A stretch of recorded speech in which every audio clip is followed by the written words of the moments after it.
A couple of weeks ago, I was listening to a podcast with Brendan Burchard. He's a high performance coach, author, and motivational speaker that I've been listening to. And the topic that he was discussing really kind of challenged me, but I also felt it fit in so well with what we've been discussing on this channel of how to live the more intentional life. So I wanted to share it with you and even challenge you with this. So, what was this topic, or what did Brendan say that challenged me so much? Well, these aren't his exact words, but basically what he said was imagine that future self that you're trying to attain. What we've been discussing, becoming the best possible version of yourself. After you've reached all your goals, after you've done the personal development, that person you're trying to become, imagine you're there. Imagine you've become that person.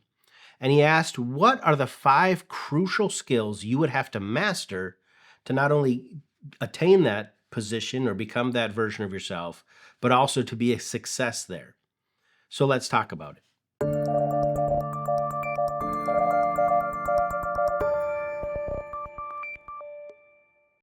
Now, I think this is obviously an interesting topic, an interesting thing to think about. But what was it that challenged me in that statement, in that question? Well, number one, it challenged me because it made me to actually think about that best possible version of myself. And it required me to more clearly define what I wanted that to be. For me to determine what would be the 5 crucial skills, I had to have more clarity of what do I really want? What do I really consider the best possible version of myself? So previously, it may have just been, well, I want to be rich, or I want to have enough money to where I'm secure and my family's secure, and I can leave a legacy to my children. But it made me just stop and think and really imagine my best possible version of myself right now. Now, personal development is a continual journey. So, what I see myself as the best possible version of myself, maybe I get there in 5 years, maybe I get there in 10, but there's going to be another version of myself that's even better. But right now, what do I look at and what do I think about is the best possible version of myself? It forced me to clarify that. Now, number two, it actually made me think about, okay, now that I've clarified exactly what I consider the best possible version of myself, I actually had to stop and think about, what would be 5 crucial skills. Now, that doesn't mean those are the only skills you're going to have to know, but it made me stop and think, okay, this vision of myself, what would I have to do? And what skills would I have to be a success in that? And that took a while for me to think about. And Brendan didn't say this part in the podcast, but the way I kind of took the challenge is when I'm in that position, there are going to be skills and things that only I can do. There might be other skills that are necessary for me to be a success, but those might be skills that I could hire somebody else to do. I could have a team to do. But in that vision of myself, that best possible version, what are the things that only I could do and what skills would be necessary to do that? So, for example, right now I have this YouTube channel. Uh, I'm doing all my own video editing. Now, I need to edit my videos, and the better I could edit my videos, maybe that brings more views, maybe that helps grow the channel. But in that version of myself in the future, the best possible version of myself, I'm not a video editor.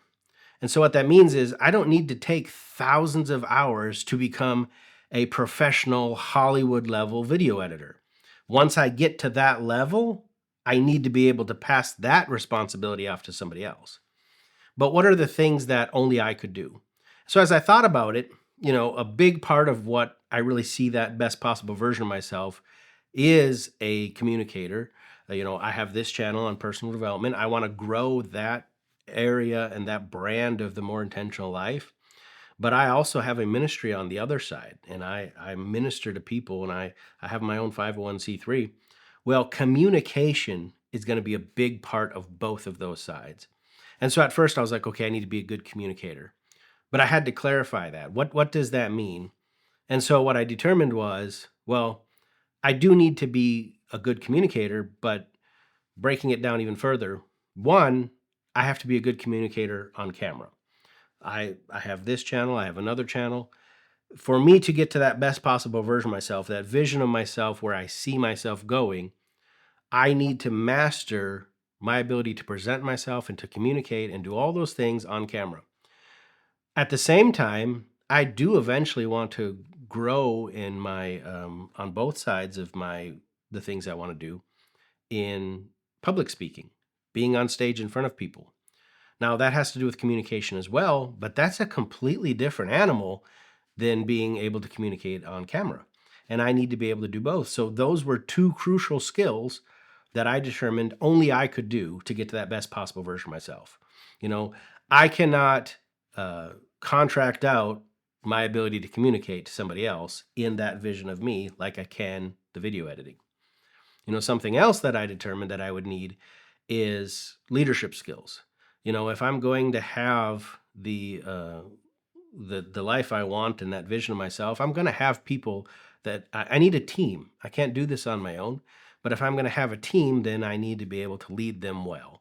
And you really can't delegate leading other people. You can to a degree. You can have managers, you can have leads over teams, but ultimately it all funnels up to you. And if you're not a good leader, your team's not going to do well.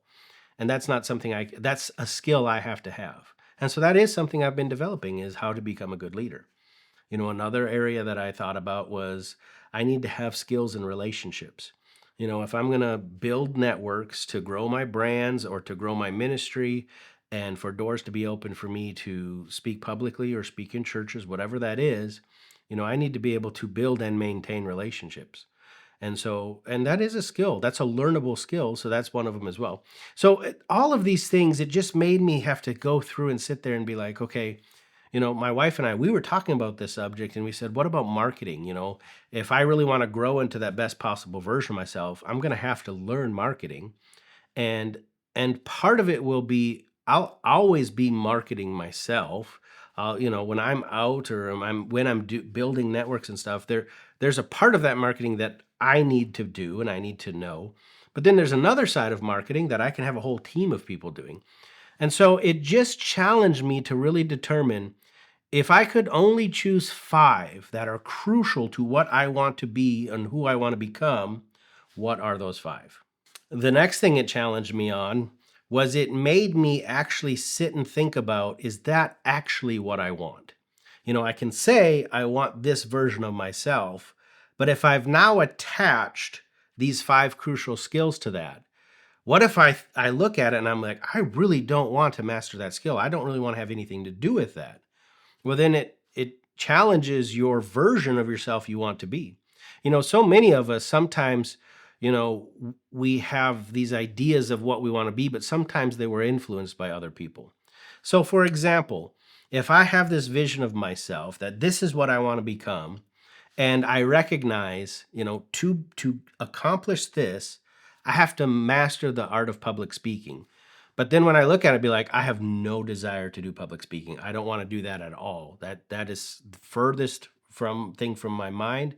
Doesn't interest me at all. I don't want that. Well, then I either have to determine, do I not want that because of fear that I have to overcome because I want to be this version of myself? Or if it really is just something that is not in my heart to do and I have no desire to do it, is my vision of the best possible version of myself need to be more clarified? Is there a part of that version that was influenced by somebody other than what I want to do? Maybe it was an expectation put on me by family. Maybe it was an expectation put on by teachers or mentors, whatever. But if I really have no desire in any way, and it's not just a fear-based thing, I don't have a heart for this skill, but that skill would be required for this version of myself, then there might be a problem with my vision of what I want to become. Another way it challenged me is the fact that he used the term a skill you have to master. I'm one of those people, I really believe I can learn a lot of things. I love learning. And growing up, I've never had a problem with, if something was there and I needed to learn it, I never really had a problem with, can I learn that or not? But mastering something is a different story. And so when I look at these crucial skills that I would need to do to become this best possible version of myself, I have to ask myself, do I really believe that I could master that skill? Now, this goes back to what we've talked about in personal development and living the more intentional life is agency. I'm the captain of my own ship. It's not that I can't learn it, but if I struggle with the fact that I can't learn it, now I've identified a limiting belief I have that I have to deal with. The next way it challenged me is it forced me to answer the question, do I really believe these are skills that I could master? The term master there was the one that really challenged me. Growing up, I have never had a problem with can I learn a thing. That's been something that's just been built into me. Anytime I came up to a problem and I needed to learn something, I generally didn't struggle with can I learn that thing. And the position I'm in now, I can look back, just back through my life of all these different things that I just picked up and I'm going to learn this and I'm going to learn this. And I never struggled with that. But the belief that I can learn anything and the belief that I could master anything are two different beliefs. And I've always had the belief I can learn anything, but when he used that term master, can you master this? Well, that gave me pause. And so if you look at the idea of can you master the art of communication in a public speaking setting, you know, when I look at the best possible version of myself, what do I envision my crowd to look like? And I'll be honest with you.